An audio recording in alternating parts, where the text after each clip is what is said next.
Le vent de l'Atlantique traversait la brume matinale lorsque la berline argentée s'arrêta devant la porte principale de la base navale de soutien de Beacon Bay. Les projecteurs bourdonnaient, captant la teinte bleue pâle dans les yeux de la femme qui en sortit, une main maintenant fermement la sangle d'un sac de voyage encombrant. Elle portait un jean, un sweat à capuche bleu marine délavé et des bottes marquées par de longues marches. Rien qui semble officiel, rien qui attire l'attention. Le garde dans la guérite ne se leva même pas. Il prit son badge, jeta un coup d'œil au nom inscrit et lui fit signe de passer sans un mot de plus. Derrière lui, 2 marines s'appuyaient contre le muret en béton, sirotant leur café et échangeant des plaisanteries. « Encore un transfert logistique », dit l'un d'eux, avec un sourire en coin. « J'espère qu'elle s'est archivée plus vite que la dernière. » Des rires suivirent Tang son passage alors qu'elle franchissait la porte de la base, le vent balayant quelques mèches de cheveux sur son visage. Elle ne répondit pas, ne se retourna même pas, continuant sa marche, les yeux scrutant chaque détail comme quelqu'un qui fait l'inventaire d'un monde qu'elle connaît trop bien. Personne ne savait la vérité. La nouvelle venue n'était pas une simple employée administrative. Elle était l'amiral de vaisseau Ava Parker, la nouvelle commandante de la base de Beacon Bay. Ava Parker avait porté un uniforme pendant plus de la moitié de sa vie, mais ce matin-là, elle entra à Beacon Bay en ressemblant à une voyageuse fatiguée. Un jean, un sweat à capuche usé, une main tenant fermement la sangle d'un sac de voyage contenant moins d'un quart de ce qu'elle avait reçu au cours de sa carrière. Le reste reposait bien caché dans une petite boîte dans ses quartiers à Portsmouth. Médailles, décorations, plaques gravées de son nom en lettres d'or. La preuve de bataille qu'elle n'aimait pas se rappeler. Amiral de vaisseau Ava Parker. L'amiral la plus jeune de l'histoire de la flotte. L'officier qui avait mené un groupe de frappe à travers un point étroit du golfe Persique sous le feu ennemi, ramenant chaque navire à bon port. La tacticienne dont les stratégies dans l'Atlantique avaient transformé ce qui aurait dû être des catastrophes en victoires secrètes et discrètes. Des pièces entières d'officiers supérieurs connaissaient son nom. Des marins sur des navires éloignés racontaient des histoires à son sujet comme si elle était une tempête qui avait soufflé et que l'océan était devenu plus calme après son passage. Rien de tout cela n'était inscrit sur le badge en plastique basique accroché à son sweat maintenant. « Transfert administratif », disait-il. Ces mots, elle les avait choisis elle-même. La berline qu'il avait déposée disparut dans la rue principale. Ava marchait seule sur le trottoir qui longeait la clôture en grillage. Le vent marin portait le bruit métallique provenant du chantier naval. Elle passa devant un groupe de jeunes marins, rassemblés autour d'une zone fumeur. L'un d'eux leva les yeux, remarqua qu'il n'y avait pas d'uniforme et la regarda droit devant lui. « Parfait, » pensa-t-elle. « C'est exactement ce qu'il me faut. » Le bâtiment du quartier général s'élevait devant elle, carré et gris, avec des portes vitrées qui ne brillaient pas tout à fait. À l'intérieur, le hall bourdonnait de téléphones, de imprimantes et du léger mal de tête des néons. Une vieille vidéo de formation passait sur la télévision dans un coin. Personne ne la regardait. Elle s'approcha du comptoir d'accueil et glissa ses ordres devant elle. Le second maître derrière l'ordinateur ne semblait pas avoir plus de 20 ans. Son badge affichait Harris. Il avait des cernes sous les yeux, une boisson énergisante à moitié vide près de son coude et une pile de formulaires qui semblait traîner là depuis le mois dernier. « Madame », dit-il en continuant de tapoter sur son clavier. « Transfert de Portsmouth », répondit Ava doucement, support administratif rapportant comme ordonné. « Oui, d'accord », murmura-t-il. « Oui, oui, oui. »« Une seconde », dit-il en survolant les ordres, ses yeux passant rapidement sur son nom sans s'arrêter. La ligne de l'amiral, les codes de classification et le chemin de transmission vers le quartier général avaient été simplifiés avant son départ. Quelques mains de confiance à Washington avaient aidé à cela. Ce qui restait semblait être un transfert administratif de routine pour un officier de grade moyen que personne ne connaissait. Harris cliqua sur quelques écrans, puis décrocha le téléphone. « Oui, bureau de Hamilton. Le transfert est bien arrivé ici ?» dit-il. « Ouais, le badge administratif est traité. Je dois l'envoyer maintenant ?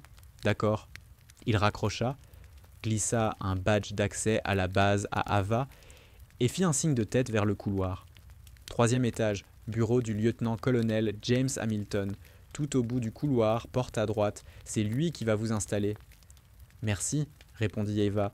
Il acquiesça distraitement et était déjà en train de répondre à un autre appel lorsque Eva se détourna.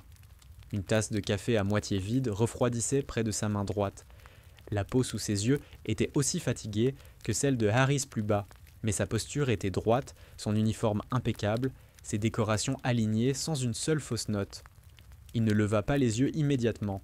Il termina de signer le formulaire devant lui, le tamponna, puis leva enfin les yeux vers elle. « Vous êtes le transfert ?» demanda-t-il. « Oui, monsieur, » répondit Ava. Support administratif, rapportant comme ordonné. Il parcourut rapidement la version d'une page de ses ordres, sans s'arrêter sur son nom, et attrapa un autre dossier. « Parker ?» dit-il à voix haute, plus pour le papier que pour elle. « D'accord, Parker. Bienvenue à Beacon Bay. Vous allez travailler au bureau logistique. Ils ont plus besoin de bras que moi. Le major Bishop sera votre superviseur direct. »« Oui, monsieur. »« Vous êtes familiarisé avec le nouveau système de réquisition ?» demanda-t-il, toujours sans vraiment la regarder. « J'ai de l'expérience avec cela, » répondit-elle. S'il avait remarqué quelque chose dans son ton, il ne le montra pas. « Bien, » marmonna-t-il, « c'est un vrai bazar. Nous avons des mois de retard sur des articles essentiels. Le parc automobile est furieux, la communication est à moitié paralysée, et la direction me met la pression sur les indicateurs de disponibilité. Vous pouvez commencer par ne pas quitter avant le premier mois. Bishop est compétente, mais elle fonctionne sur les réserves. Elle n'a pas besoin d'une autre personne qui se laisse abattre dès que la paperasse s'accumule. » Ava laissa un sourire discret effleurer ses lèvres. « Je ne me laisse pas facilement décourager, monsieur. » Cette fois, il la regarda directement. Pendant une demi-seconde, quelque chose comme de la curiosité passa dans ses yeux. Puis cela disparut. « Les services logistiques sont au bout du couloir, salle 23, » dit-il. « Allez voir Major Bishop, elle vous expliquera tout. » Elle hocha la tête d'un mouvement sec. Ce n'était pas le salut net et militaire qu'elle avait l'habitude de faire dans les salles de guerre. C'était un geste plus petit, plus anonyme, juste assez pour correspondre au rôle qu'elle avait choisi. La porte du bureau logistique était ouverte, des voix s'échappant dans le couloir. Eva s'arrêta juste à l'extérieur, écoutant. « Si on n'obtient pas ces assemblages de rotors cette semaine, Cole va mettre le feu à l'endroit, » disait une voix. « Je peux la voir en vert, » répondit une autre. « La communication appelle toutes les heures. Peterson, dans la section approvisionnement, continue de dire que les livraisons arrivent. Je croirai quand les caisses seront là. » Un éclat de rire bref, celui fatigué de ceux qui en ont trop vu. Ava entra. Des rangées de bureaux remplissirent la pièce, chacun occupé par un spécialiste en uniforme ou un employé civil, tous arborant la même expression de surcharge maîtrisée. Les écrans d'ordinateur brillaient avec des feuilles de calcul et des systèmes de suivi. Les lignes téléphoniques clignotaient, des appels en attente. Des piles de formulaires non triés encombraient les murs comme des sacs de sable retenant une inondation. Au centre de tout cela se tenait Major Evelyn Bishop, la trentaine passée, les cheveux tirés en un chignon qui avait vu des matins meilleurs, l'uniforme bien pressé, mais les lignes sous ses yeux gravées par trop de nuits blanches passaient à scruter des chiffres qui ne voulaient pas s'additionner. Elle tenait une tablette dans une main et un dossier dans l'autre, ses yeux se déplaçant d'un bureau à l'autre avec l'intensité de quelqu'un jonglant avec trop de tâches en même temps. « Madame » dit Ava doucement. « Transfert administratif, je vous rapporte. » Bishop tourna la tête, parcourut les ordres envoyés par Hamilton et poussa un soupir. « D'accord, Parker, » dit-elle, « nous sommes ravis de vous avoir parmi nous. Nous avons perdu 2 personnes à cause du burn-out le mois dernier et une à cause d'une promotion. Donc, vous êtes plongé directement dans le bain. » D'un bureau près de la fenêtre, un sergent se laissa tomber en arrière dans sa chaise et sourit. « J'espère qu'elle tape plus vite que la dernière, madame, » dit-il. « Ou au moins qu'elle ne pleure pas dans les toilettes dès le 3e jour. » Quelques employés civils à proximité rirent. L'un secoua la tête, pas sans bienveillance, mais avec la résignation fatiguée de quelqu'un qui a déjà vu cette histoire trop de fois. Bishop lança au sergent un regard qui aurait pu faire fondre la peinture d'un mur. « Sergent Briggs, tu veux t'occuper de la file des priorités aujourd'hui » lui demanda-t-elle. « Non, madame, » répondit-il rapidement, se retournant vers son écran. Ava ne bougea pas. Son expression resta neutre, calme. Elle avait déjà entendu des paroles bien plus aiguisées échangées au milieu de la nuit sur des ponts métalliques. La différence, c'était qu'ici, les gens jetèrent ces mots parce qu'ils n'avaient pas vu d'autre façon de faire. « Tu peux commencer ici », dit Bishop en indiquant un bureau vide. « Connecte-toi avec ce compte invité jusqu'à ce que tes identifiants soient activés. On va te mettre sur les réquisitions entrantes et le suivi des livraisons mal orientées. Si tu vois quelque chose qui n'a pas de sens, signale-le. Ne suppose pas que c'est ta faute. Les erreurs datent sûrement de 3 mois. »« Oui, madame, » répondit Eva. Elle posa son sac à côté de la chaise, s'installa et laissa ses doigts effleurer doucement le clavier. L'écran s'éveilla, se remplissant de lignes de chiffres et de codes. Derrière chacun de ces codes, une unité attendait quelque chose dont elle avait besoin pour accomplir sa mission. Eva commença à travailler, elle ne se plaignit pas, ne chercha pas à impressionner qui que ce soit avec des histoires, son grade ou des remarques astucieuses. Elle écoutait. Elle observait la façon dont Bishop se déplaçait dans la pièce, la façon dont Briggs marmonnait chaque fois qu'un formulaire revenait, la façon dont une employée civile se frottait les tempes chaque fois qu'elle ouvrait un email d'approvisionnement. Dehors, elle pouvait voir les cimes des grues au-dessus du port, les silhouettes des navires en construction. Des véhicules inutilisés étaient garés dans un coin, près du quai, quelques-uns sans roues, d'autres avec les capots ouverts vers le ciel. Des réparations retardées, de la maintenance reportée. Tous les symptômes du même mal. La base n'était plus un simple chaos. Elle s'était installée dans la complaisance. Les réquisitions retardées, puis encore retardées jusqu'à ce que le retard devienne la norme. Des véhicules mis de côté, jusqu'à ce que plus personne ne se souvienne de leurs mouvements. Les communications bricolées juste assez pour passer les inspections. Un moral si bas que les gens ne s'attendaient plus à rien de mieux. Et un leadership tellement engourdi qu'ils ne remarquaient même plus que les attentes avaient disparu. Eva le voyait dans la façon dont les gens soupiraient avant de composer un numéro, dans la manière dont ils plaisantaient du système, comme s'il s'agissait d'un phénomène météorologique qu'ils ne pouvaient pas changer, dans la façon dont personne ne regardait les affiches sur les murs parlant d'excellence et de préparation. Elle avait vu la perte au combat et le poids du véritable commandement. Elle avait vu de jeunes visages disparaître des tableaux de service après une mauvaise nuit en mer. Elle avait envoyé des navires en danger et prié pour que ses calculs soient injustes. Elle portait ses fantômes en silence, tout comme elle portait tout le reste ici. Personne ne voyait rien de tout cela. Pour eux, elle était juste une nouvelle recrue à un bureau encombré. Une paire de mains de plus jetée sur un problème trop grand pour qu'on puisse en parler à voix haute. Eva préférait cela pour l'instant. Une dignité silencieuse lui allait mieux que la cérémonie. L'autorité cachée lui offrait quelque chose que les médailles sur ses épaules n'avaient jamais pu lui offrir. Depuis ce point de vue, elle voyait parfaitement les fissures, telles qu'elles étaient. Et si elle les voyait assez clairement, elle pourrait décider par où commencer à briser les anciennes habitudes avant qu'elle ne brise ceux qui en avaient encore quelque chose à cœur. À la fin de sa première semaine, Beacon Bay avait montré ses crocs d'une manière qu'aucune zone de guerre n'avait jamais fait. Ce n'était pas bruyant, ce n'était pas dramatique, c'était le lent écrasement d'un endroit qui avait oublié comment attendre mieux. Cela avait commencé dans une salle de conférence exiguë, avec du mauvais café et une aire viciée. Eva était là pour s'asseoir tranquillement à l'arrière, un tas de rapports logistiques dans un dossier posé sur ses genoux. Bishop l'avait envoyé observer la réunion de coordination et prendre des notes.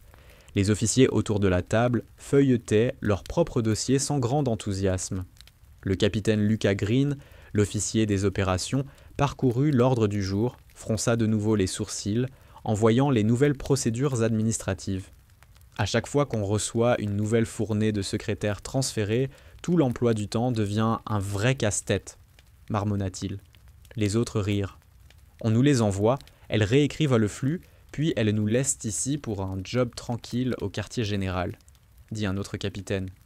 Pendant ce temps, nous, on essaie de deviner quel formulaire utiliser cette semaine. Eva était assise contre le mur, son stylo suspendu au-dessus de son carnet. L'expression neutre. De nouvelles secrétaires transférées.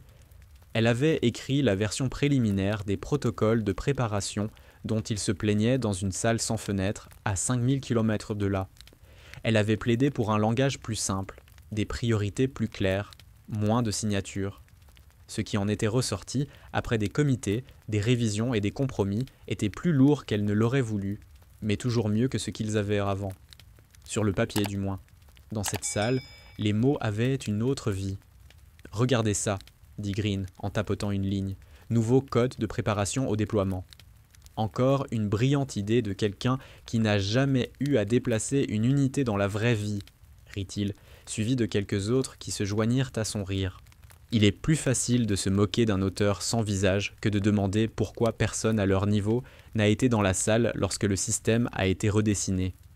Le regard d'Ava se déplaça d'un visage à l'autre, fatigué, cynique, pas malveillant, pas paresseux, juste convaincu que rien de ce qu'il disait ne changerait quoi que ce soit au-dessus de leur grade. Elle écrivit ce dont il se plaignait, non pas pour se défendre plus tard, mais pour voir où la réalité sur le terrain ne correspondait pas aux suppositions qu'elle et d'autres avaient refaites au sommet. Après la réunion, personne ne lui demanda son avis, personne ne lui demanda son nom. Elle se glissa dehors avec le reste du personnel de soutien. Une autre silhouette silencieuse portant un dossier que personne ne voulait lire. La salle à manger à midi était plus bruyante, mais le scénario restait pratiquement inchangé. De longues tables, des lignes de service en acier inoxydable. L'odeur du café qui avait été surchauffé trop longtemps. Ava traversa la ligne de service, un plateau en main, écoutant plus qu'elle ne parlait. À la table derrière elle, 2 lieutenants en combinaison de vol étaient assis, le dos tourné à la fenêtre, leur voix basse mais coupante. « Tu as vu le nouveau planning des exercices de préparation ?» dit l'un. « Celui qui a eu cette idée n'a sûrement jamais essayé de coordonner les cycles de sommeil des équipages aériens, » répondit l'autre en reniflant. « Ouais » renchérit l'autre. J'aimerais rencontrer le génie qui pense qu'on peut faire tout ça et en même temps respecter les heures de vol, les fenêtres de maintenance et les inspections. Ça doit être génial de vivre dans un monde théorique. Eva fit une pause, la main suspendue au-dessus de la cafetière. Le planning imprimé dans leurs mains était une version largement modifiée du calendrier qu'elle avait un jour tracé sur un tableau blanc, essayant de construire quelque chose qui pousserait la préparation sans casser les gens. Elle se servit une demi-tasse et continua son chemin. Ils ne levèrent même pas les yeux de leur plainte assez longtemps pour voir la femme passer à 3 pieds d'eux, celle qui, à 3 heures du matin, avait une fois réécrit ces mêmes plannings à la volée, tandis que des destroyers se faufilaient entre les eaux étroites. Elle s'assit seule à une table, près du mur, non pas isolée, juste hors du courant de la conversation. Une fourchette dans une main, un stylo dans l'autre, construisant tranquillement une carte d'une base où la frustration était plus présente que la direction. Cela la frappa à nouveau au parc automobile. Bishop lui avait donné une pile de bons de réquisition à faire signer en personne. Certains étaient de routine, d'autres de haute priorité. L'un d'eux, signalé 3 fois en rouge, concernait des pièces permettant de remettre 3 véhicules critiques en service. Prenez-les au parc automobile et essayez de faire signer ces documents. Bishop lui avait dit « Si quelqu'un te pose problème, souris et attends qu'il se calme ». Le parc automobile sentait l'huile, le caoutchouc chaud et les vieux gaz d'échappement. Des rangées de véhicules occupèrent l'atelier. Certains étaient suspendus sur des vérins, d'autres démontés, leurs pièces étalées comme des organes sur des plateaux métalliques. Le sergent-chef Jackson Carter se tenait au centre de tout cela, un carnet sous le bras, des traces de graisse sur l'avant-bras. Il donnait des ordres sans à son équipe avec une efficacité tranchante.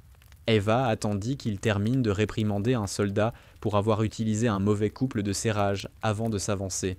« Sergent-chef Carter ?» demanda-t-elle. Il baissa les yeux vers son badge, puis vers les formulaires noirs qu'elle tenait. « Je parie qu'il s'agit encore de promesses logistiques, que les pièces vont enfin arriver, n'est-ce pas ?» dit-il. « Des réquisitions à confirmer, » répondit Eva calmement.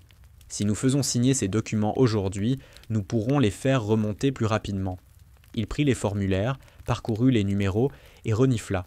« Je ne vais pas les signer, » dit-il. « Vous, les secrétaires, vous n'avez aucune idée de ce que ça signifie quand ces véhicules restent là. Vous voulez que je certifie que tout va bien pour des pièces que nous n'avons pas, juste pour que quelqu'un là-haut puisse cocher une case et dire que c'est réglé ?» Il repoussa le carnet vers elle. « Tu sembles nouvelle, » ajouta-t-il. « Voici un conseil. Ne touche pas aux véhicules de la flotte avec ta paperasse tant que tu ne sais pas ce qui se passe quand ils ne bougent pas. Les recrues ne devraient pas être celles qui ferment ces demandes. Quelques mécanos échangèrent des sourires en coin, du genre « ça faisait longtemps qu'on voulait dire ça ». Ava ne laissa pas son expression changer. « Je comprends la préoccupation, sergent-chef, » dit-elle. « Je ne vous demande pas de certifier quelque chose de faux. Je vous demande juste ce dont vous avez besoin sur papier pour que nous arrêtions de prétendre que les pièces sont quelque part, alors qu'elles ne le sont pas. » Un instant, ses yeux se plissèrent, comme s'il tentait de décider si elle était un obstacle de plus ou autre chose. « Nous avons besoin de statuts précis sur les commandes en retard, pas d'estimation optimiste, » dit-il finalement. « Nous avons besoin de quelqu'un qui arrête de laisser l'approvisionnement marquer les pièces comme en transit pendant 4 semaines. Et nous avons besoin que la direction comprenne qu'un véhicule qui reste inerte sur le terrain n'est pas juste un numéro. C'est une mission qui ne décollera pas. » Elle acquiesça lentement. « D'accord, » dit-elle. « Commençons par là. » Il grogna, mais reprit les formulaires, notant soigneusement dans les marges, refusant de laisser quoi que ce soit passer sous silence pour des raisons de commodité. Plus tard, en retournant à son bureau, une employée jeta un dossier sur le bureau d'Ava avec un peu trop de panache. « Voici, madame, » dit la femme, le mot teinté de sarcasme. « Si vous avez trouvé comment faire marcher ce nouveau système, n'hésitez pas à partager la méthode avec le reste d'entre nous. » Des rires fusèrent du bureau voisin. Ava se contenta de sourire.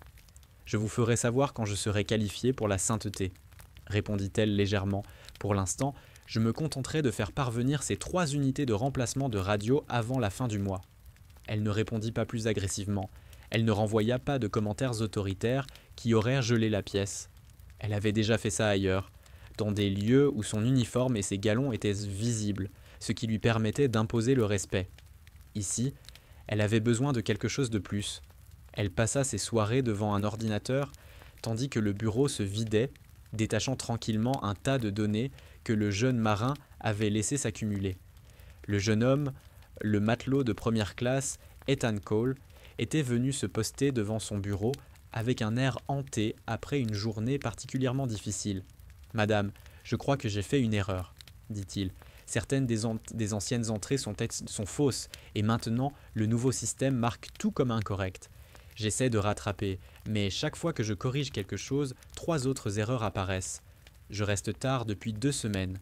Je ne pense pas que le Major Bishop sache à quel point j'ai pris du retard. » Eva rapprocha sa chaise de son écran. « Montre-moi, » dit-elle.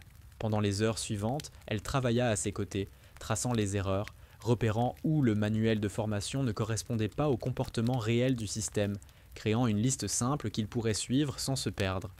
Lorsque l'horloge indiqua presque minuit, le pire du tas était sous contrôle. Ethan frotta ses yeux, épuisé. « Vous n'aviez pas à rester, » dit-il. « La plupart des gens me disent de m'en sortir tout seul. Ou alors, ils disent au major que je suis lent. » Eva secoua la tête.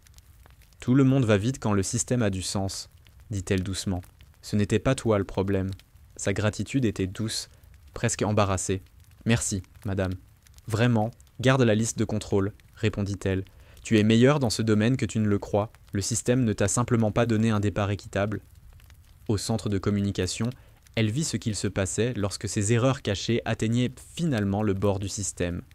Le sergent-chef Samuel Grant la rencontra à la porte.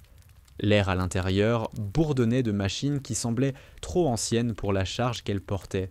Des câbles serpentaient le long des murs comme des vignes, certains étiquetés, d'autres non. « Tu viens des services logistiques ?» demanda Grant. « Oui, » répondit Ava. « J'essaie de comprendre ce qu'on casse de ton côté. » Il éclata d'un rire court. « Où veux-tu commencer ?» répondit-il. « La moitié de notre matériel de relais principal est hors d'usage depuis la date recommandée de remplacement. Les racks de secours sont cannibalisés à partir d'anciens systèmes. Nous tournons peut-être à 60% de ce que nous devrions pouvoir faire. Et chaque fois que je soumets une réquisition pour des pièces essentielles, on me dit qu'elles sont en commande ou coincées quelque part où je ne peux même pas prononcer le nom. » Il désigna un rack d'équipement, les lumières clignotant. « Tu vois ça ?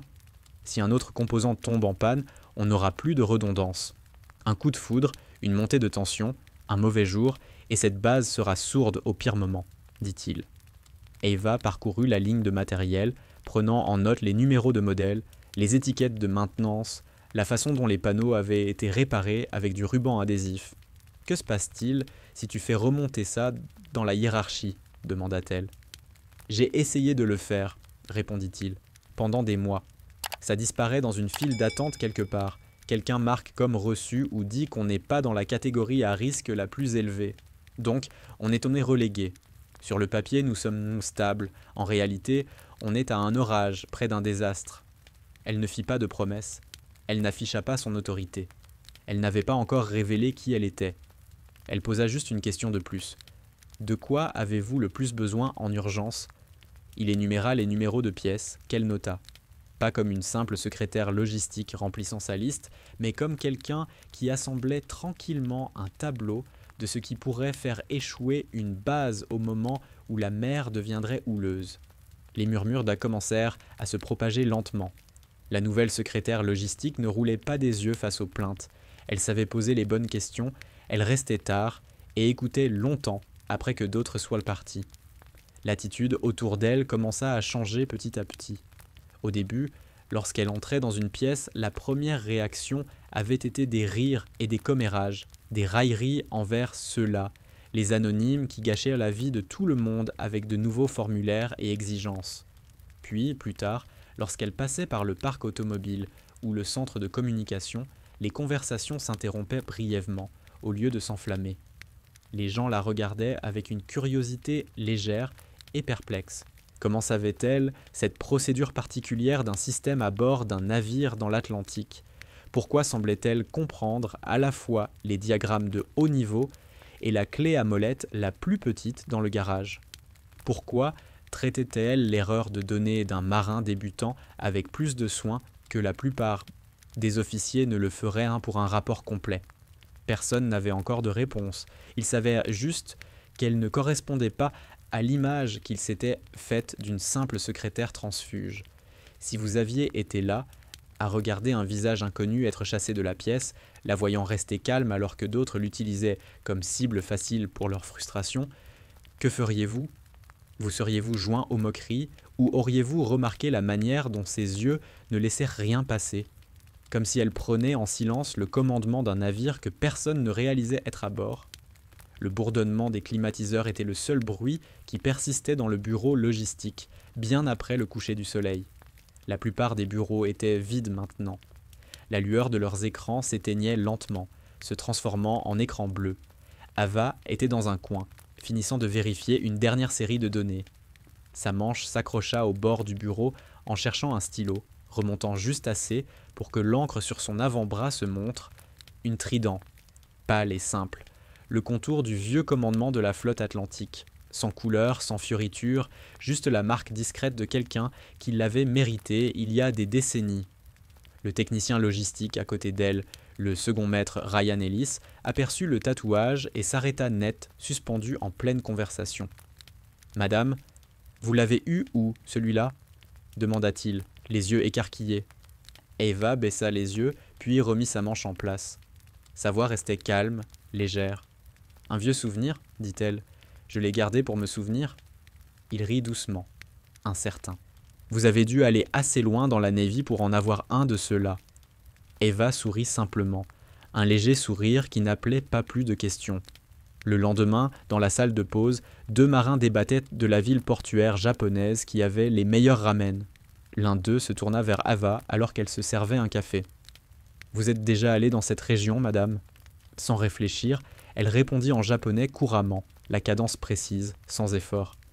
Les 2 hommes clignèrent des yeux. Le plus âgé des 2 inclina la tête. « On dirait l'un des locaux. Vous avez été affecté à Yokosuka ou quelque chose comme ça. » Elle toucha doucement son café et répondit tranquillement. « Il était une fois. » Puis elle sortit, les laissant stupéfaits. Cette nuit-là, la base devint silencieuse, sauf pour le faible murmure du vent qui venait de la mer. Ava serra sa veste autour d'elle et fit le tour du périmètre près de la ligne de vol. Le tarmac brillait sous les lumières de sécurité, parsemé d'avions garés comme des géants endormis. Un jeune sergent sortit du poste de garde, une lampe de poche coupant sa route. « Madame, attendez, vous n'êtes pas autorisée à être sur la ligne aussi tard. » Elle lui tendit son badge d'identification sans hésiter. Il fronça les sourcils, le scannant. « Transfert administratif, hein. Les règlements interdisent l'accès aux personnes non autorisées après 23 heures. La voix d'Ava resta calme. Section 7, paragraphe 2 du manuel des opérations de sécurité. Les exemptions pour inspection de nuit s'appliquent aux observateurs désignés par le commandement. Le sergent cligna des yeux, baissant légèrement sa lampe de poche. Vous connaissez cela par cœur. Les règlements ne sont utiles que si on les connaît, répondit-elle doucement. Il s'éclaircit la gorge et se redressa machinalement. Compris, madame, vous pouvez passer. Quand elle tourna les talons, le faisceau de sa lampe vacilla légèrement. Il la regarda marcher le long de la ligne de vol, chaque pas calme et déterminé, le vent de l'Atlantique tirant ses cheveux. Les rumeurs commencèrent à circuler dès le matin. La nouvelle recrue logistique avait un tatouage que l'on voyait habituellement sur les officiers ayant commandé des navires. Elle parlait japonais comme si elle y avait vécu. Elle citait les règlements de sécurité de la base plus rapidement qu'un chef ayant 30 ans d'expérience. Et personne ne pouvait vraiment comprendre comment elle savait autant de choses, ni pourquoi elle semblait toujours écouter comme un commandant inspectant son propre pont. Qui était-elle réellement ? Le rapport météo avait qualifié le système de tempête côtière puissant. Rien de surprenant, rien qu'il n'ait déjà vu auparavant. À l'intérieur, rien ne ralentissait. Les téléphones continuaient de sonner, les imprimantes continuaient de se bloquer, les réquisitions progressaient à peine à travers le système, comme des animaux blessés. Le major Evelyn Bishop se tenait au-dessus du bureau d'Ava, se frottant les tempes. « Un avion de ravitaillement arrive ce soir, » dit-elle. « Des kits de mission prioritaires, des remplacements pour les communications, quelques pièces que Carter réclame depuis longtemps. Si le temps se maintient, il atterrira juste avant minuit. Si la météo tourne... » Elle laissa sa pensée en suspens. « On perd encore une semaine, » dit Ava calmement. « Au mieux, » répondit Bishop. « Le commandement pense déjà que nous sommes une base problématique, une autre livraison manquée, un autre dysfonctionnement, et nous aurons des inspecteurs sur nous comme des fourmis. » Eva hocha la tête, absorbant l'information. Elle savait ce qui arrivait lorsqu'une base devenait une plaisanterie dans les conversations au quartier général. Les ressources se tarissaient. Les bonnes personnes étaient transférées ailleurs. Ceux qui restaient apprenaient à ne plus demander d'aide. Dehors, le tonnerre gronda plus près. À la tombée de la nuit, la tempête les frappa de plein fouet. La pluie balayait horizontalement, frappant les fenêtres du bureau. Les lumières vacillèrent une fois, puis se stabilisèrent. Quelques personnes levèrent les yeux, inquiètes, avant de retourner au travail. Eva était encore restée tard, en train de trier une pile de réquisitions liées à l'avion de ravitaillement. Elle voulait que chaque document soit propre, chaque élément correctement codé, afin qu'il n'y ait aucune excuse si la cargaison disparaissait dans les stocks d'une autre base par erreur. Dans le couloir, quelqu'un jura lorsque le réseau se bloqua. Une imprimante cracha une demi-page avant de mourir.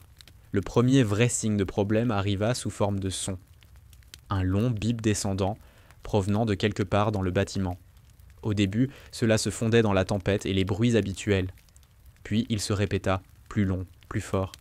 Bishop sortit de son bureau, le téléphone collé à l'oreille. « Que voulez-vous dire ? La tour vient de perdre les communications principales, » lança-t-elle. « Les redondances sont censées gérer une surcharge comme ça. »« Très bien, nous descendons, » ajouta-t-elle avant de raccrocher. Elle regarda la pièce. « Tout le monde, sauvegardez votre travail maintenant, » dit-elle. « Nous avons un problème potentiel de communication. Monroe, viens avec moi. » Eva était déjà sur pied. Ils traversèrent rapidement les couloirs, les lumières vacillant à nouveau, pendant que les systèmes de secours de l'immeuble s'ajustaient. Dehors, la tempête frappait la base si violemment que de l'eau s'infiltrait sous les cadres de porte. L'air à l'intérieur du centre de communication était plus chaud que d'habitude, lourd d'électronique et de stress. Les écrans, habituellement baignés de voyants verts stables, étaient maintenant saturés de jaune et de rouge. Des lignes de données qui auraient dû circuler sans problème étaient figées ou tremblotaient. Le sergent de première classe, Samuel Grant, se tenait près de la console principale, un casque autour du cou, hurlant dans un téléphone fixe. « Peu importe ce que dit le logiciel, » grogna-t-il, « je vous dis que le relais ne tient pas. Nous avons un avion de ravitaillement en approche et la tour ne peut pas maintenir des canaux clairs. Si nous perdons ce lien dans cette météo, nous serons aveugles. » Il jeta le combiné avec un coup sec, la mâchoire serrée. Sur un autre écran, Eva vit le problème se dévoiler en termes simples et brutaux. La tempête avait déclenché une fluctuation de puissance que le matériel vieillissant n'avait pas pu supporter. Le réseau de communication principal était tombé à moitié en panne. Le système de secours, déjà cannibalisé et réparé, peinait à prendre la charge. Les données du transpondeur de l'avion entrant clignotaient, s'éteignant et revenant comme un cœur qui peinait à battre dans l'obscurité. « Statue » demanda Bishop. Grant se passa une main sur le visage. « On a pris un coup sur l'antenne principale, dit-il. Pas une frappe directe, mais la montée de tension a grillé un des composants clés. On essaye de faire passer le trafic via le système de secours, mais ça s'étouffe. La tour arrive à avoir des contacts intermittents avec l'avion de ravitaillement. Parfois ils nous entendent, parfois non. Si on ne garde pas une communication positive, ils vont dévier ou annuler.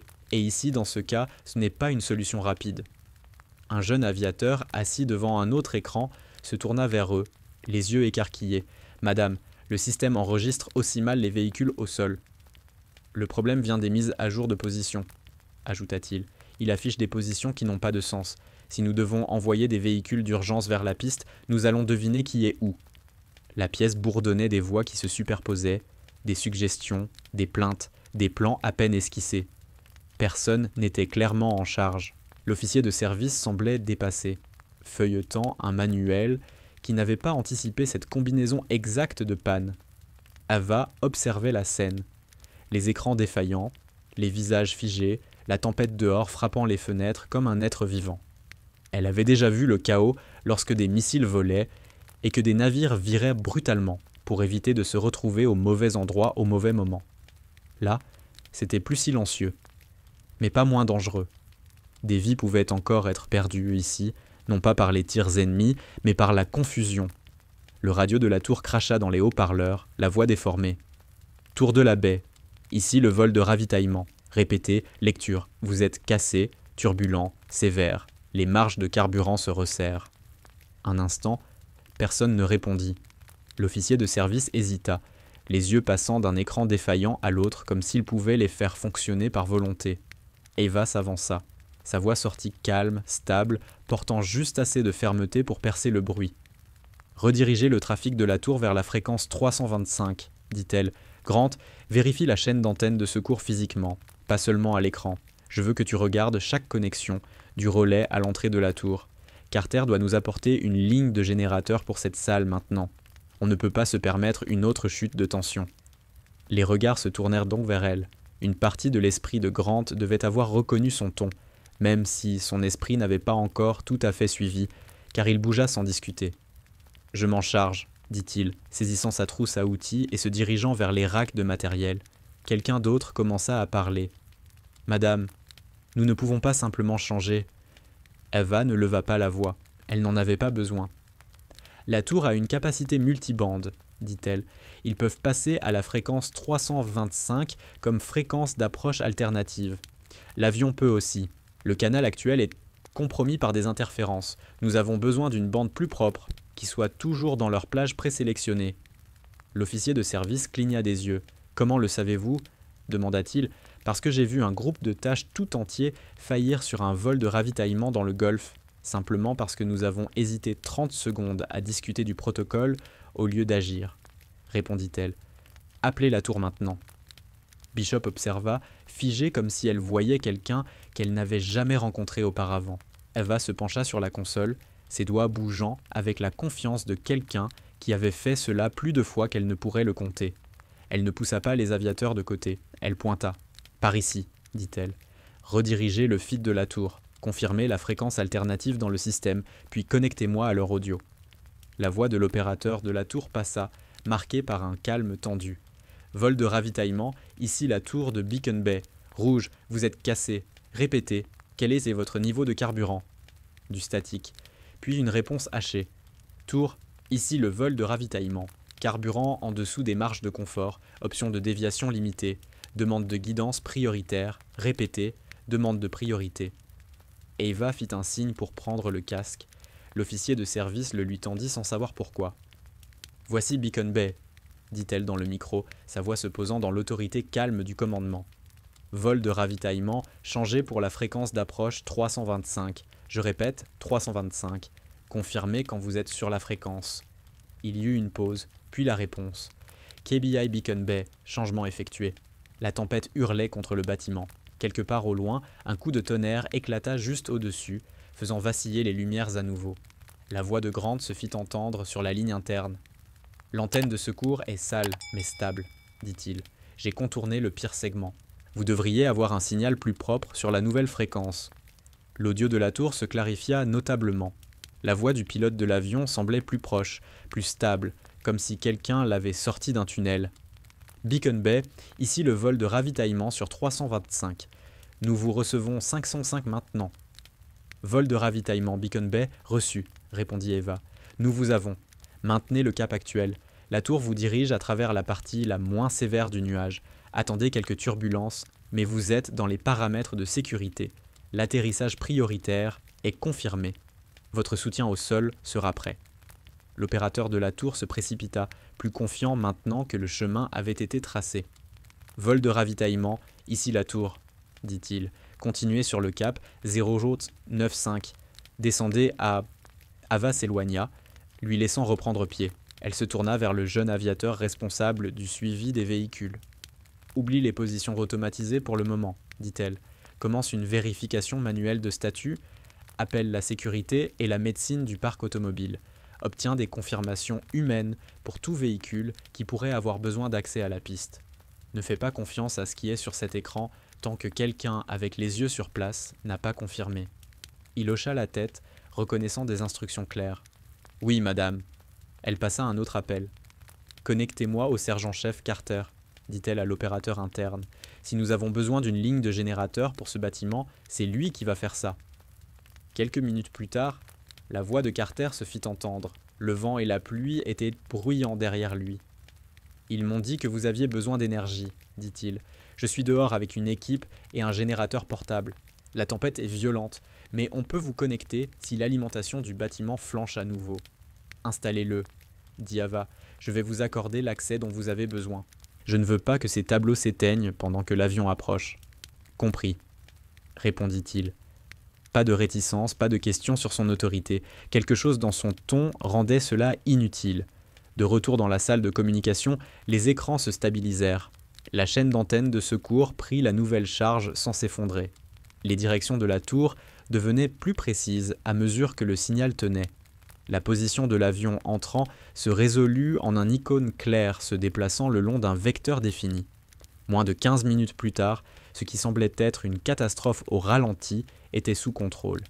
Bishop observa Ava aussi attentivement qu'elle observait les indicateurs de statut.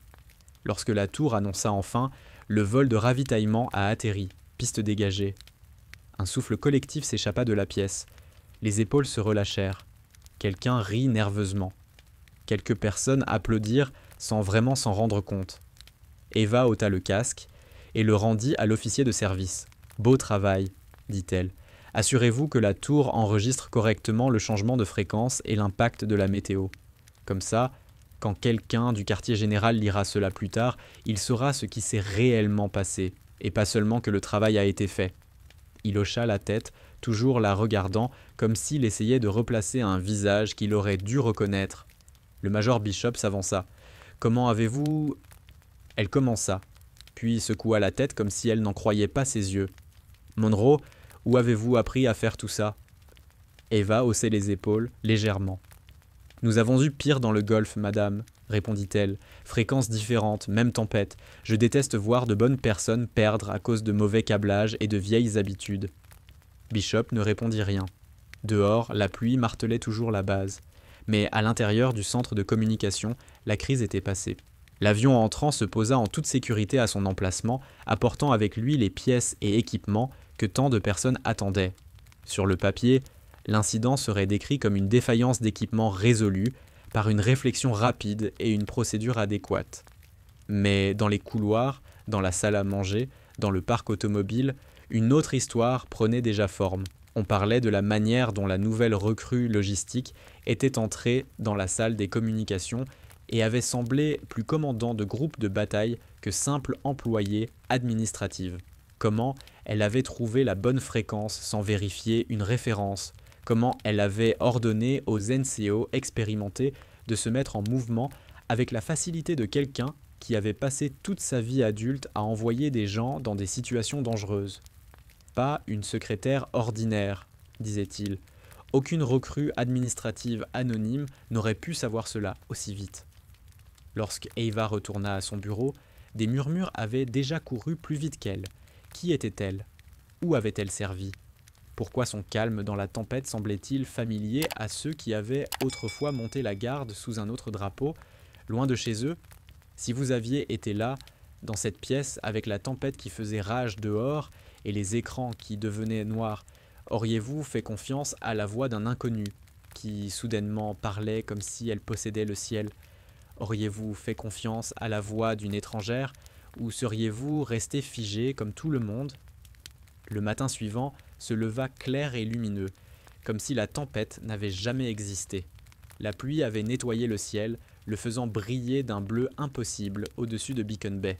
Sur le terrain de parade, la base entière était en formation. Les rangées d'uniformes scintillaient sous le soleil levant. Les bottes frappèrent l'asphalte en parfaite synchronisation. Les drapeaux claquaient dans le vent marin. Les notes de la fanfare résonnaient à travers l'eau, fortes et cérémonielles. Le mot s'était propagé comme une traînée de poudre pendant la nuit. La mystérieuse nouvelle recrue, qui avait pris les commandes lors de la panne des communications, avait disparu de son bureau juste avant l'aube. À sa place, une rumeur, un nouveau commandant arrivait de Washington, un amiral à peine quarantenaire, censé être un prodige tactique. Les officiers murmuraient en ajustant leurs casquettes de cérémonie. Probablement un de ces types trop intelligents sur le papier, disait l'un sous sa respiration, un autre réformateur. Le maître de cérémonie monta au micro. « Attention sur le pont, préparez-vous à l'arrivée du nouveau commandant. » La fanfare lança une marche, tous les regards se tournèrent vers l'entrée principale. Et puis, du côté du terrain, une silhouette se dessina sous la lumière du soleil. Elle portait un uniforme complet, des chaussures lustrées attrapant l'éclat du matin. Chaque médaille et chaque ruban étaient parfaitement en place.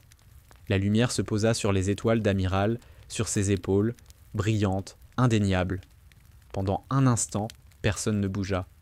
Major Evelyn Bishop, se tenant près de l'avant, devint pâle. Sa voix s'échappa avant qu'elle ne puisse la retenir. « Mon Dieu !» Derrière la clôture du parc automobile, le sergent-chef Jackson Carter se figea en plein mouvement, une clé à molette à la main, comme si quelqu'un avait coupé le son du monde. Près du portail, le jeune garde qui l'avait laissé passer sans un regard se redressa si rapidement que sa casquette faillit s'envoler. Sa main se leva pour toucher son front, dans un salut net et tremblant. Partout, la reconnaissance frappa comme une vague se propageant lentement. La femme silencieuse en jean et hoodie, celle qui avait rempli des formulaires, parcouru les quais, réparé des systèmes et calmement commandé pendant la tempête, marchait maintenant vers le podium. La voix de l'annonceur vacilla juste une fois avant de retrouver son ton professionnel. « Mesdames et messieurs, l'amiral de vaisseau Ava Parker, prenant le commandement de la base navale de soutien de Beacon Bay. » Un silence tomba sur le terrain de parade. Des milliers de regards la suivirent alors qu'elle montait à côté du commandant sortant. Elle s'arrêta, balayant la formation du regard. Les mêmes visages qui avaient autrefois ri, douté, ou l'avaient ignoré, son expression ne se durcit pas. Elle ne se vanta pas. Elle restait calme, mesurée et totalement composée. Elle leva la main en salut. Le son des centaines de bottes frappant le sol résonna comme le tonnerre roulant sur des mers calmes. Chaque visage se décolorait, non pas de peur, mais de la prise de conscience. Ils l'avaient tous vue. Ils lui avaient parlé. Ils l'avaient sous-estimée. Et maintenant, la femme qu'ils avaient écartée se tenait devant eux, en tant qu'amiral, prête à les commander tous. Le vent venant de l'eau portait le léger parfum de sel et de carburant d'avion à travers le terrain de parade, alors qu'Ava Parker montait au podium. Le microphone capta un léger crépitement avant de se taire à nouveau, attendant sa voix. Elle se tenait droite, les mains croisées derrière son dos, les yeux balayant la mer d'uniformes devant elle, des visages qu'elle connaissait désormais, non pas à partir de classements ou de listes, mais des couloirs, des salles de travail et des crises de minuit. Elle aperçut le garde du portail, la secrétaire qui avait plaisanté sur la vitesse de frappe, les officiers du mess qui s'étaient même moqués des protocoles de préparation. Tous étaient belats, le dos droit, les yeux fixés droit devant. Lorsqu'elle parla, son ton était calme et posé, chaque mot traversant l'air silencieux. J'ai passé ma première semaine ici en tant que secrétaire logistique, dit-elle. Aucun grade, aucun uniforme, juste un nom sur du papier. Je voulais voir cet espace comme vous le voyez chaque jour, quand personne d'important ne vous regarde. Sa voix traversa les haut-parleurs de manière égale et délibérée. Le bruit des cordes des drapeaux frappant le mât fut la seule interruption. J'ai vu de la frustration, continua-t-elle. J'ai vu des systèmes qui donnaient l'impression que de bonnes personnes échouaient. J'ai vu des équipements attendant des signatures qui ne sont jamais venus. Mais j'ai aussi vu autre chose. Elle marqua une pause. Chaque tête sembla se pencher légèrement en avant, attirée. J'ai vu des gens qui s'en souciaient encore. Des gens qui réparaient ce qu'ils pouvaient, même quand le système ne les remerciait pas. Des gens qui continuaient à se présenter. Un léger frémissement parcourut la formation. Quelque chose entre la honte et l'admiration. Quelques regards se tournèrent sur le côté, comme pour vérifier si quelqu'un d'autre ressentait cela aussi. Eva balaya la première rangée du regard et trouva lieutenant-colonel Evelyn Bishop debout là, aussi rigide que de l'acier. Leurs yeux se croisèrent brièvement et Eva hocha la tête une fois. « Lieutenant-colonel Bishop, dit-elle, la voix forte, avancez !» Bishop hésita une demi-seconde, puis marcha d'un pas décidé, ses bottes frappant l'asphalte comme un battement de tambour. Elle s'arrêta à 3 pas du podium, saluant avec netteté. Eva lui rendit le salut avec précision. Cet officier a tenu ce commandement ensemble lorsque les systèmes autour d'elle ont échoué, dit Ava. Elle n'a jamais cessé de se battre pour ces hommes, même quand cela lui a coûté son sommeil, sa patience et sa tranquillité d'esprit. Elle dirigera immédiatement le groupe de travail sur la réforme logistique. Des applaudissements s'élevèrent, hésitant au début, puis grandissant jusqu'à remplir l'air. La mâchoire de Bishop se serra alors qu'elle essayait de garder son calme, mais ses yeux brillèrent légèrement avant qu'elle ne se remette en formation. Ensuite, Eva appela le sergent-chef Jackson Carter. Le NCO du parc automobile semblait stupéfait. Quelqu'un le poussa vers l'avant. Il marcha rapidement vers le podium, de la graisse encore visible sur les bords de ses mains. Malgré tous ses efforts pour se nettoyer, la voix d'Ava se radoucit légèrement. Lorsque la tempête a frappé, cet homme n'a pas attendu d'ordre pour agir. Il a vu ce qu'il fallait faire et l'a fait. Il a rappelé à ce commandement que les plus petites décisions sur le terrain peuvent faire la plus grande différence en matière de sécurité et de préparation. Il supervisera notre programme d'optimisation de la maintenance à l'échelle de la base. Carter salua, et pendant un instant, ses mains rugueuses tremblèrent. « Oui, madame, dit-il, la voix pleine d'émotion. Enfin, elle se tourna vers la section des communications. Sergent de première classe Samuel Grant, au centre. Grant s'avança rapidement, son visage composé, mais ses yeux trahissant la surprise. « Le sergent Grant a gardé les lignes ouvertes lorsque nos systèmes ont échoué, » dit Eva. Il a refusé d'accepter que ça suffisait. Son leadership dans cette pièce a sauvé plus qu'un avion. Il a sauvé notre crédibilité en tant que commandement. Il dirigera notre nouvelle initiative d'intégrité technique. Le salut de Grant était net, mais son sourire était plus brillant que ce que la réglementation permettrait. Eva lui rendit le salut, puis se tourna de nouveau vers l'ensemble de la formation. Ces trois-là n'ont pas attendu la permission pour faire ce qui était juste, dit-elle.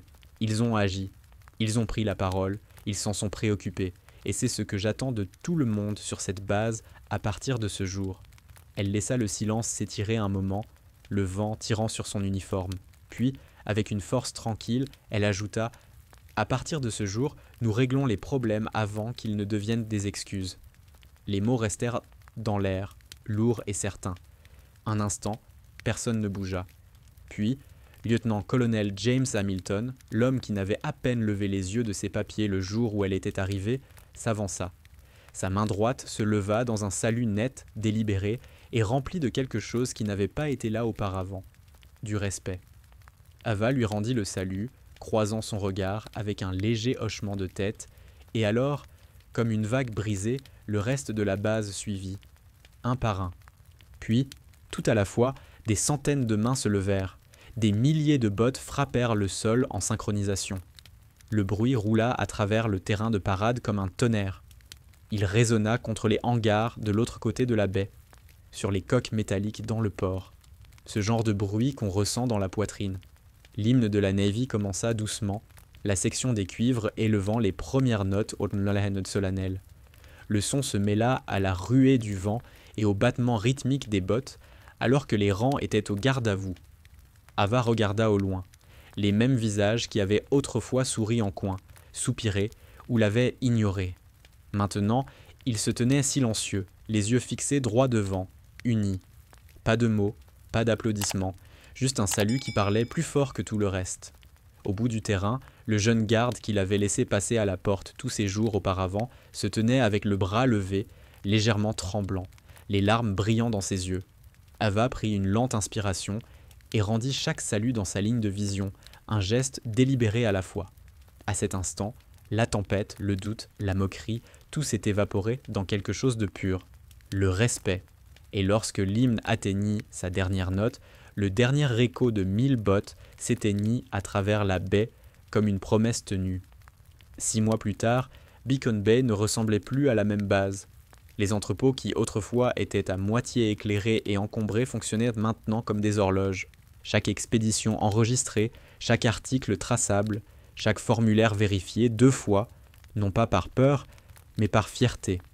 Major Bishop, désormais promu lieutenant-colonel, parcourait les étages, les manches retroussées, mentorant les jeunes officiers de la même manière que l'amiral Monroe l'avait autrefois fait pour elle. La chaîne logistique, autrefois un enchevêtrement de confusion, fonctionnait maintenant tellement bien que d'autres commandements demandaient en théâtre ses plans. Dans le parc automobile, le sergent-chef Jackson Carter supervisait des rangées impeccables de véhicules prêts pour le déploiement. Ces métriques de maintenance dominaient toute la région. Le même sergent, qui avait un jour averti que le leadership ne prêtait pas attention, se trouvait maintenant au centre de chaque briefing de préparation, traité comme un expert. Le sergent de première classe Samuel Grant supervisait son centre de communication, brillant, avec du nouveau matériel. Chaque relais avait été remplacé, chaque secours testé, le temps de fonctionnement maintenu à 100% pendant 5 mois d'affilée. Ces techniciens avaient de nouveau confiance en leur système et encore plus en leur leadership. L'officier des approvisionnements corrompu, le capitaine Peterson, n'a pas tenu longtemps après le début des audits. Les nouveaux protocoles de surveillance que Léa avait elle-même rédigés ont exposé des mois de vol et de falsification de documents. Il fut arrêté discrètement, traduit en cour martiale et retiré du service. Le choc se propagea à travers la base, mais quelque chose de plus profond remplaça la peur. Le soulagement. La pourriture était partie, le moral monta en flèche, les gens restaient plus tard, non pas parce qu'ils en avaient l'obligation, mais parce qu'ils en avaient envie. Les équipes commencèrent à se concurrencer pour atteindre des standards plus élevés. Le rire du mess sonna désormais différemment. Pas amer, mais sincère. Même les mêmes gardes qui autrefois la laissaient passer la porte sans un regard se tenaient désormais plus droits, rendant des saluts nets dès qu'elle passait. L'amiral de vaisseau Ava Parker ne mentionna plus jamais sa semaine sous couverture. Elle n'en avait pas besoin. Sa seule présence portait encore le souvenir de cela. Elle dirigeait sans cérémonie, inspectant tranquillement, écoutant plus qu'elle ne parlait. Les réunions commencèrent par des questions plutôt que par des ordres. Lorsqu'elle faisait l'éloge de quelqu'un, cela avait du poids. La base devint quelque chose de rare, un lieu où la discipline et la confiance coexistaient. Ce n'était pas parfait, mais elle était à nouveau fière. Et lorsqu'on lui demandait comment elle y était parvenue, elle donnait la même réponse calme à chaque fois. Parfois, la plus grande autorité ne hurle pas des ordres. Elle écoute d'abord. Le véritable pouvoir ne réside pas dans les médailles ou les galons. Il est dans la connaissance de la vérité avant que quiconque ne la cache. Sous son commandement, Beacon Bay cessa d'être juste une autre installation navale. Elle devint une famille d'excellence, reconstruite non pas par des punitions ou de l'orgueil, mais par l'humilité, l'honnêteté, et un leader qui se souciait assez de marcher parmi les siens avant d'attendre d'eux qu'ils le suivent. L'amiral de vaisseau Ava Parker ne chercha jamais les applaudissements. Elle chercha l'honnêteté. Ce qui avait commencé comme une marche silencieuse à travers l'échec devint une avancée vers l'intégrité, une décision à la fois. En 6 mois à peine, elle transforma une base pleine de doutes en un lieu qui croyait à nouveau, non pas dans des slogans, mais les uns dans les autres. Les mêmes personnes qui riaient autrefois dans son dos se tenaient maintenant plus droites lorsqu'elle passait. Elles avaient appris quelque chose de son silence, de son calme et de sa force, que le véritable leadership ne demande pas le respect, il le gagne. Chaque homme et chaque femme qui l'avait sous-estimé porte désormais cette leçon à chaque salut, chaque briefing, chaque mission. Si vous avez aimé cette histoire, veuillez vous abonner pour d'autres récits militaires et d'anciens combattants. Ces véritables récits gardent le courage vivant pour les générations à venir. Et dans les commentaires, dites-nous d'où vous nous regardez et qui est le leader silencieux que vous n'oublierez jamais.